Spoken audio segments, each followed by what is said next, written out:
Hello and welcome to Eerie Nerd's Retro Corner, and we are going to be doing a retrospective of Fable. Retro Corner, power on, press start, the game is strong, eerie vibes online.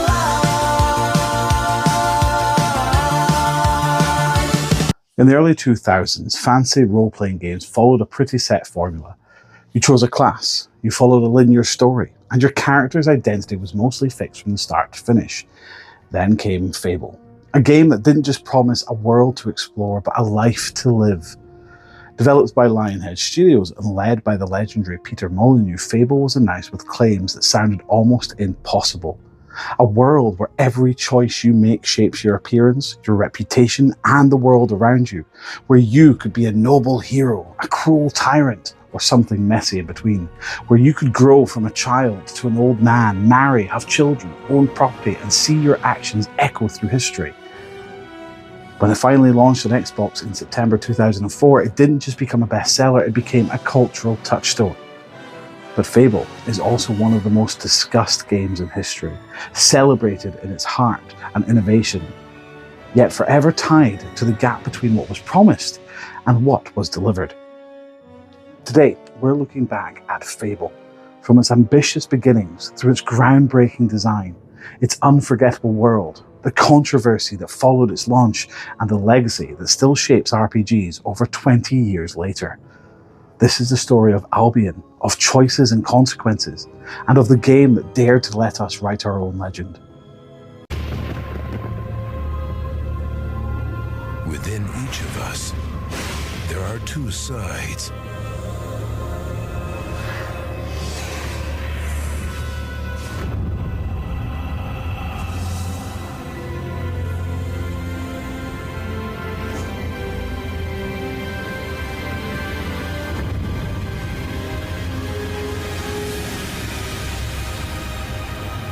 Which will you choose?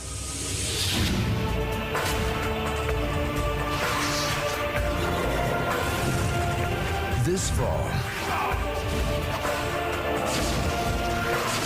prepare to take the journey of a lifetime.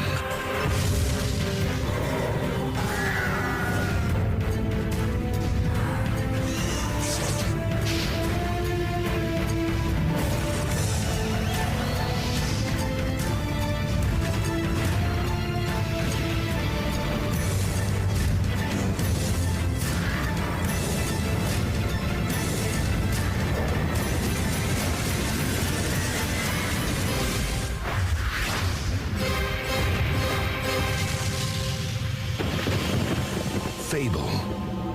For every choice, a consequence. To understand Fable, you first have to understand the vision behind it. After leaving Bullfrog Productions, the studio behind classics Populous and Dungeon Keeper, Peter Molyneux founded Lionhead Studios in 1997. His goal? To create games that were living, breathing worlds, simulations rather than just linear adventures. Originally codenamed Project Ego, what would become Fable was built on one core idea. Your actions define you. In interviews and presentations throughout development, Molyneux laid out a list of features that sounded revolutionary. And we wanted to make it so that you played a character that evolved around the way you played the game. Originally codenamed Project Ego, what would become Fable was built on one core idea. Your actions define you. In interviews and presentations throughout development, Molyneux laid out a list of features that sounded revolutionary. He spoke of a world that would remember everything you did.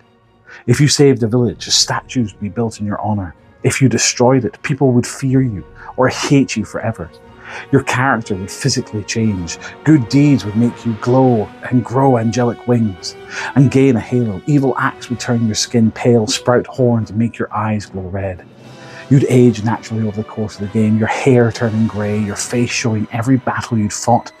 You could buy every house, shop and business in the land. You could marry anyone, divorce them, even have children who would grow up and remember you. You could be a farmer, a merchant, a thief, or a hero, or all of them at once.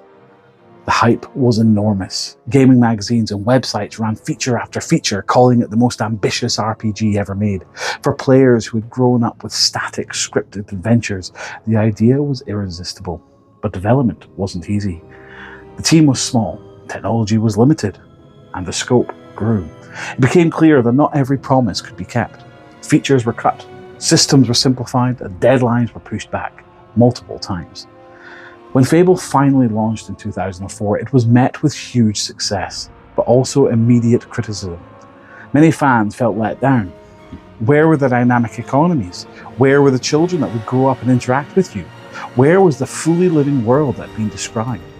Molyneux himself later admitted that he overpromised, a pattern that would follow within his career. But here's the thing. Even without every single feature that was talked about, what did make it into the game was still years ahead of its time.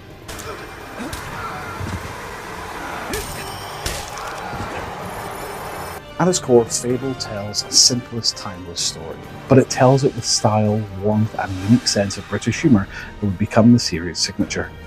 You start as a young boy in a peaceful village of Oakvale, living there with your family when bandits attack and destroy your home, killing your father and separating you from your sister. You are rescued by the mysterious Guild of Heroes, taken in by the Guildmaster. You train to become a hero, learning to fight, use magic, and master archery. From there you set out into Albion, a land of rolling green hills, misty marshes, ancient forests, bustling towns, and dark, forgotten dungeons. The story follows your journey as you grow from apprentice to master, searching for your family, uncovering the truth behind the bandit attack, and eventually facing off against powerful foes, including Jack of Blades, one of gaming's most memorable villains. A masked, theatrical, almost mystical figure who represents pure, chaotic evil. But that's what makes Fable special, isn't it? The main plot itself. It's how you experience it. Albion is a world built on atmosphere and charm. The art style is bright, colourful and stylised, inspired by classic folklore, fairy tales and English countryside. Every area feels distinct. Oakvale is warm and rural. Bowerstone is crowded, noisy, hub of trade and politics. The northern wastes are frozen, desolate and dangerous. The music, composed by Russell Shaw, is equally iconic. Sweeping, orchestral and full of melody, instantly recognisable to anyone who's played the game. Gameplay-wise, Fable blended action combat with role-playing progression in a way that felt accessible yet deep. You could specialise in three main paths: strength, using melee weapons and swords; skill, like bow and crossbows and speed; and will, magic spells. As you used the abilities, you grew better at them. Your muscles would bulk up if you fought often. You'd become lean and agile if you relied on speed, and your skin would glow and your hands would crackle with energy if you mastered magic.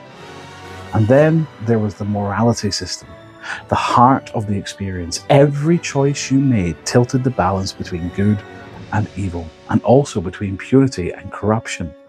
Helping a villager, giving money to the poor, or eating healthy food made you good and pure. You'd gain a halo, your hair would turn blonde, people would greet you with respect. Stealing, killing innocents, breaking promises, or eating greasy pies and drinking too much made you evil and corrupt. Horns grew from your head, flies swirled around you, villagers would run away and insult you. Reputation mattered too. You could be loved or hated, famous or infamous. You could buy titles, own shops and houses, and get married, and yes, even divorce or be unfaithful. While these systems were simpler than promised, they were still groundbreaking. For the first time in mainstream RPG, you didn't just complete quests, you interacted with the world in ways that felt personal. You could choose to be a hero everyone admired, or the monster everyone feared. Or, and this was the real magic, you could be somewhere in between, a hero who sometimes did bad things, or a villain who occasionally did good. It wasn't perfect. The world map was smaller than it seemed, areas were reused, and many systems were shallow, but the feeling was there. Albion felt like a place you lived in, not just a place you visited.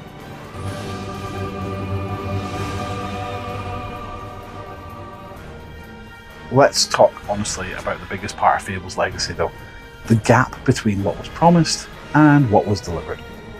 When the game launched, players quickly noticed that many of the most hyped features were missing, or greatly simplified.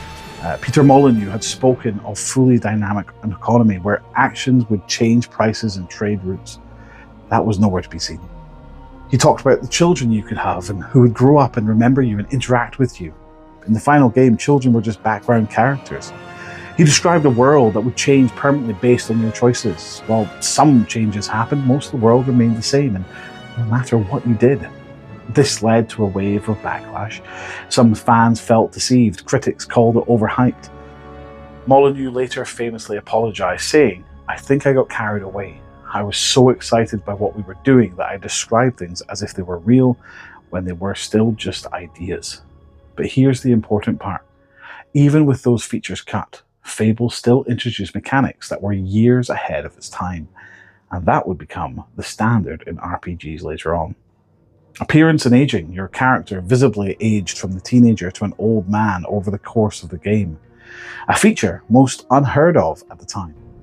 Your body shape, skin tone, hair, scars, markings all changed based on how you played. This was the precursor of character customization systems we'll see today in games like Elder Scrolls, Dragon Age, or even Cyberpunk.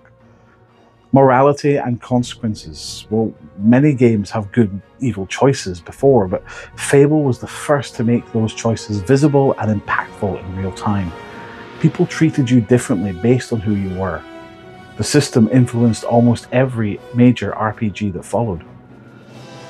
Lifestyle and interaction, being able to buy property, get married, work jobs, and interact with NPCs in meaningful ways laid the groundwork for life simulation elements that we see in games like Stardew Valley, Red Dead Redemption, and even The Sims. Accessibility. Fable simplified RPGs mechanics without losing depth, making the genre accessible to players who found games like Baldur's Gate or Final Fantasy far too complex. It proved that action RPGs could be mainstream hits. Of course, there's flaws. The camera was clunky, the AI was basic, quests were often repetitive, and the story was short. You could finish the main game in about 12 hours. And the choices, while fun, rarely changed the outcome of the main plot. But what Fable got right was far more important than what it missed. It created a feeling of agency. It made you care about your character, about the world. It showed that RPGs didn't have to be about following a script. They could be about telling your own story.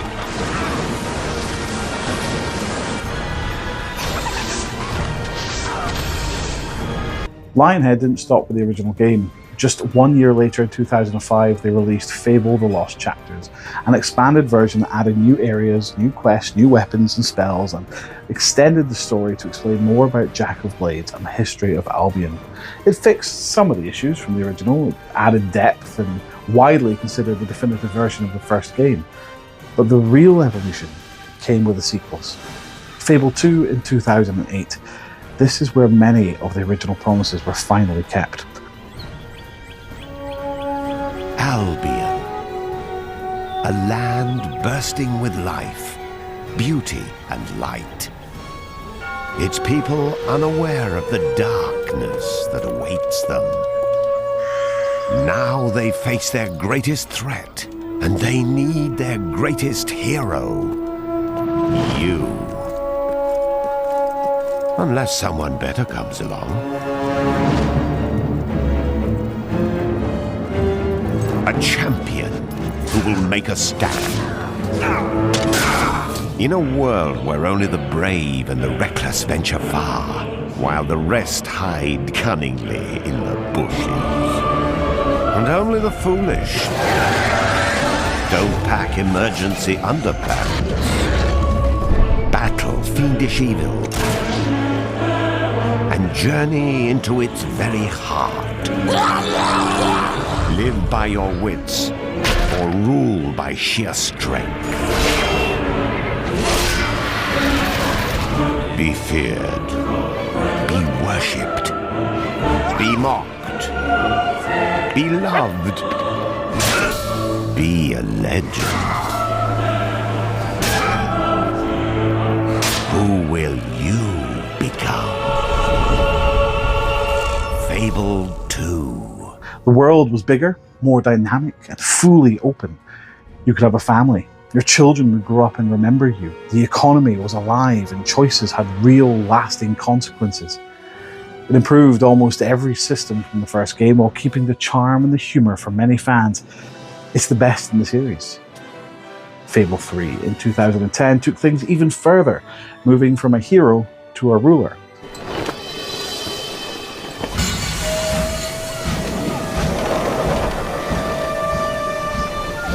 The age of industry has come to Albion.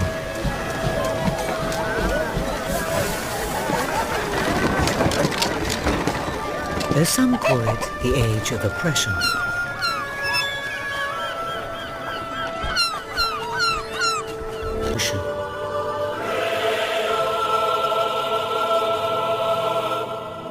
Half the game was the adventure, the other half was ruling a kingdom, making political choices and deciding the fate of your people.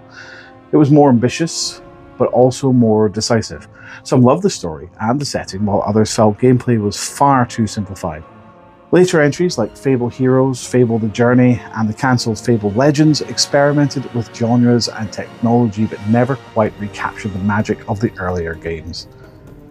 In 2014, we got Fable Anniversary, a high-definition remaster of the original game with improved graphics, sound, and controls, but keeping the exact same story and design. It introduced Fable to a whole new generation. Sadly, however, Lionhead Studios closed in 2016, leaving the future of the series uncertain. Until 2020, when Microsoft announced a brand new Fable game in development at Playground Games, the studio behind Forza Horizon.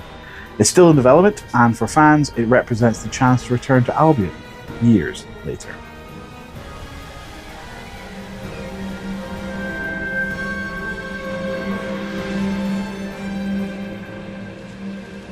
The world is filled with stories of legendary heroes and treacherous villains, of fantastical creatures and wondrous places where nature and magic live in perfect harmony.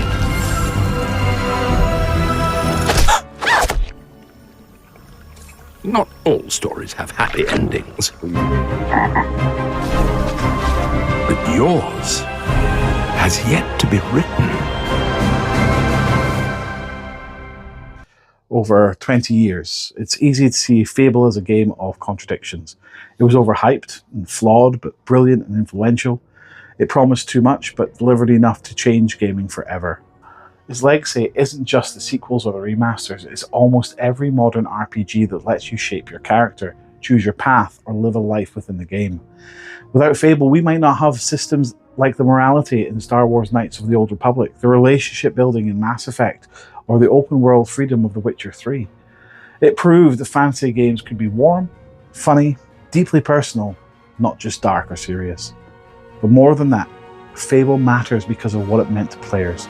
For millions of us, it was the first RPG. It was the first time we felt like we weren't just playing a game, but we were creating a story.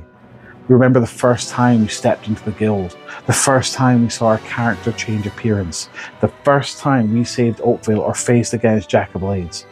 We remember the jokes, the music, the feeling of walking through Albion as our own hero. Did it deliver on every promise? No, but it delivered something better. Magic. It gave us a world where we could be who we wanted to be, where our choices mattered, even if it was just to us, where we could be a legend. And that is the true legacy of Fable. It wasn't just a game about heroes or monsters, it was a game about us and the stories we choose to tell. Thank you so much for watching this Fable retrospective. I really hope you enjoyed it. Really enjoyed making it. If you did enjoy this video, then please consider giving it a big thumbs up and supporting the channel where you can. And if you want to see more of these retrospectives on other games, just let me know in the comments below what game you'd like me to do next. So thanks very much for watching, guys. I'll see you again. Bye-bye.